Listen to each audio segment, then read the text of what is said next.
disunahkan tabur bunga di atas kuburan.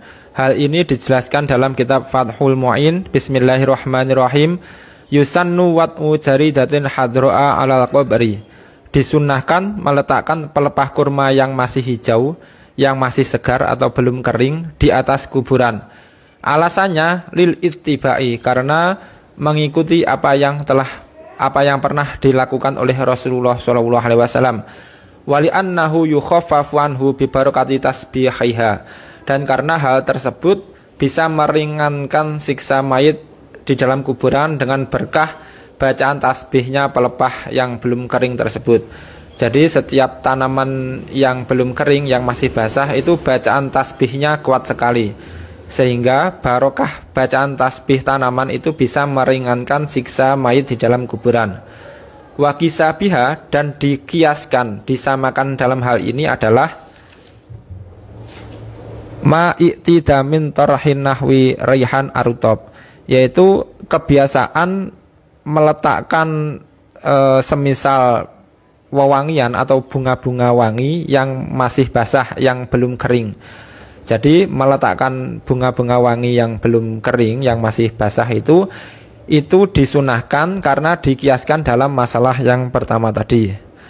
Wa yahrumu akhdhu syai'in minhuma ma lam yaibasa, dan diharamkan untuk mengambil kedua hal tersebut, yaitu mengambil pelepah kurma yang belum kering atau bunga-bunga yang masih wangi, yang masih segar, itu diharamkan diambil di atas kuburan selama belum kering.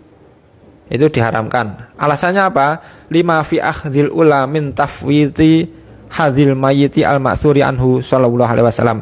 Karena dalam masalah pertama, dalam masalah meletakkan pelepah kurma, jika diambil itu bisa memutus bagian yang manfaat untuk mayit, yang mana hal tersebut tercantum dalam hadisnya Nabi Muhammad sallallahu alaihi wasallam. Di hadis Nabi disebutkan Rasulullah meletakkan pelepah kurma yang masih basah itu supaya meringankan siksa mayit. Nah, ketika pelepah kurma itu diambil, itu bisa memutus hak yang bermanfaat bagi mayit. Wa fi tsaniyati min tahfiti haqqil mayiti birtiyahil malaikati an-nazilina lidzalika.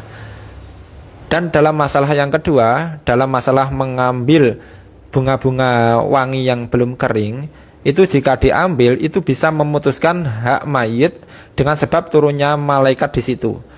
Nah, jadi ketika ada wewangian itu malaikat itu suka mendekat.